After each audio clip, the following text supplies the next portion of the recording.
Hello दोस्तों, कैसे हैं आप सब। आज हम फिर आपके लिए नया लेक्चर लेके आए हैं जो है चैप्टर नंबर 4। जी हाँ, चैप्टर नंबर 4 जो हमने क्या था, बेसिस ऑफ अकाउंटिंग, जिसमें हमने दो मेथड पढ़े थे, कैश बेसिस और अक्रूवल बेसिस। आज बेटा उसके क्वेश्चन आंसर हम डिस्कस करने वाले हैं। तो पहला क्वेश्चन आपको स्क्रीन पे दिखाई दे रहा है, what are the two basis of accounting. बताइए टू बेसिस ऑफ अकाउंटिंग कौन कौन सी हैं। सर चैप्टर ही उसी का है, एक तो कैश बेसिस और एक एक्रूवल बेसिस।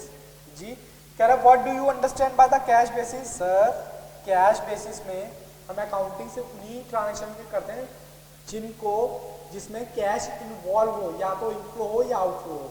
ठीक है, तो देखते हैं क्या सर वही बात लिखी हुई है। Cash basis accounting mean that the entry recorded on receipt और पेमेंट ऑफ कैश। ठीक है, कहता है ये the system does not distribute capital और रेवेन्यू।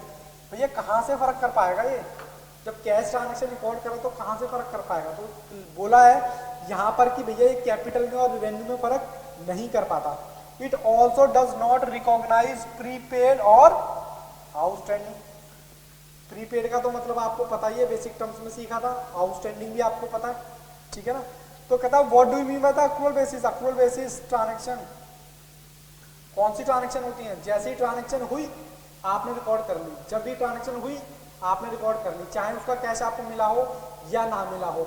ठीक है सर, आप बार बार एक ही चीज को क्यों रिपीट करते हैं। बेटा बार बार चीजों को इसलिए रिपीट करता हूं ताकि आपके माइंड में एकदम मतलब लिख जाए, अच्छे तरह से छप जाए, जिसको कहते हैं पिक्टोरियल प्रेजेंटेशन बन जाएगी। क्या बोला था क्या बोला था बार बार।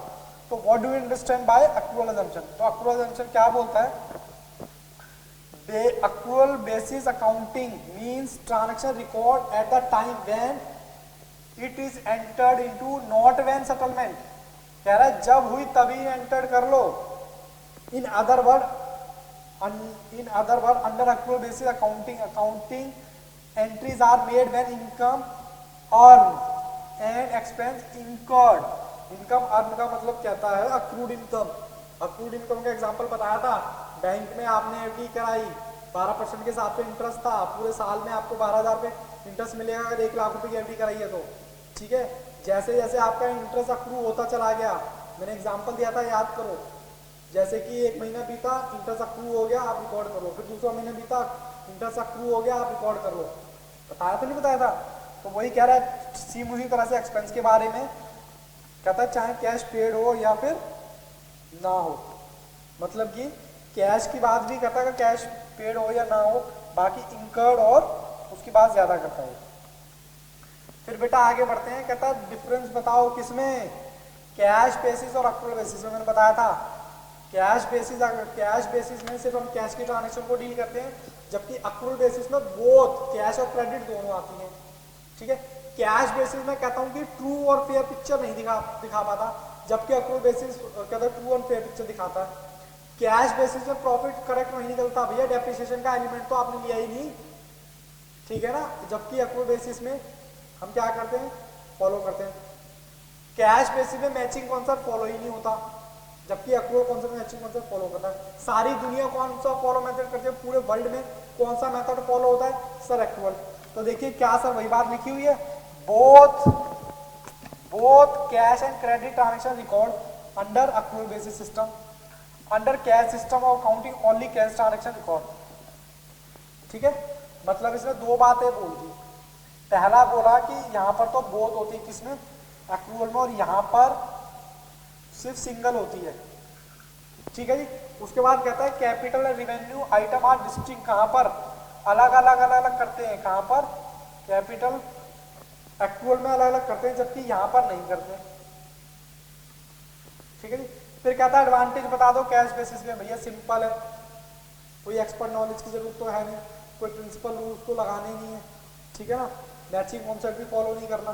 तो देखो क्या कहता है, सिंपल है, क्या है बेटा, simple, adjustment are not required, adjustment की रिक्वायरमेंट नहीं होती, सिंपल है।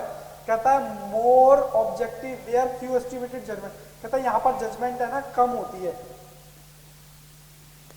Few judgement, very few. उसके बाद कहता है डिसएडवांटेज किसके, कैश बेसिस के।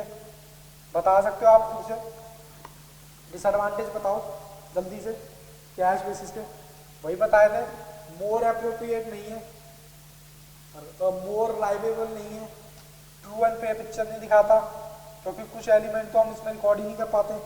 यस और नो? चलिए उसके बाद आगे बात करते हैं बेटा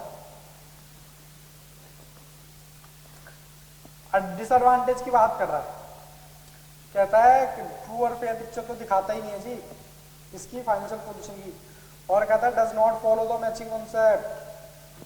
अब गैप क्या होता है, do you does cash basis accounting violate, if he has, yes बिल्कुल वायलेट करता है।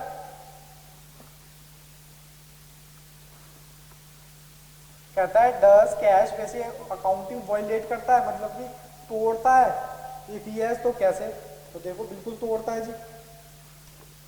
Yes cash basis accounting violate करता है इसको, गैप को। गैप अब ये मत पूछना कि सर गैप क्या होता है, it does not follow matching concept, ठीक है जी।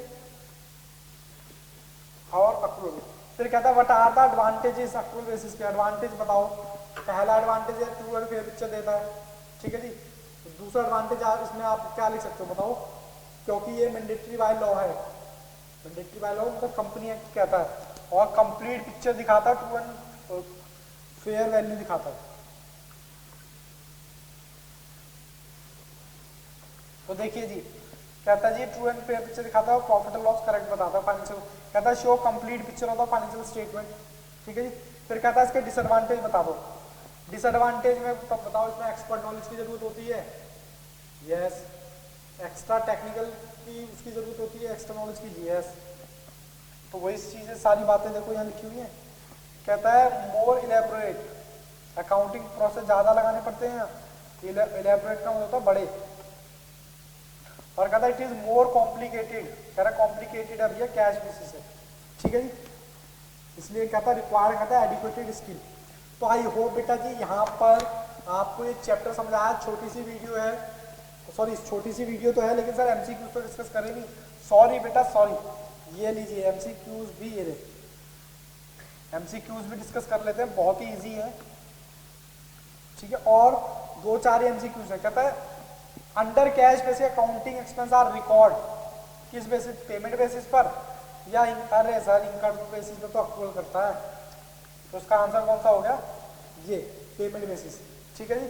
उसके बाद है बेटा आगे under accrual basis accounting expense record, कहता है पेमेंट बेसिस पर या इनकर्ड बेसिस पर।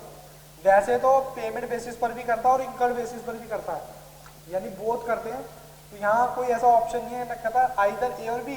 तो मेरे ख्याल से इसका जो बेस्ट आंसर है वो ये होना चाहिए। चलिए आगे बढ़ते हैं। आगे कहता है अक्रूवल बेसिस अकाउंटिंग, क्या कहता है accrual basis accounting, does not give true and fair picture, नहीं सर ये तो गलत है, give true and fair view of profit and loss, ये इसका आंसर है। इट में और मे नॉट, अरे नहीं ये भी नहीं है, ये भी नहीं और ये भी नहीं, ठीक है।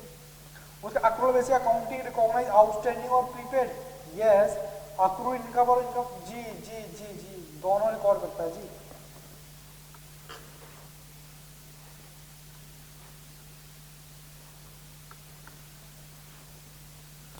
चलिए बेटा आगे अगला क्वेश्चन देखते हैं। कहता है अंडर अक्रूवल बेसिस अकाउंटिंग में बोथ कैश और क्रेडिट, यस सर ये तो है करते हैं। ओनली कैश ट्रांजेक्शन, नहीं ओनली, ओनली लिख दिया ना बेटा ओनली, तो इसका आंसर यही हो गया, ठीक है जी।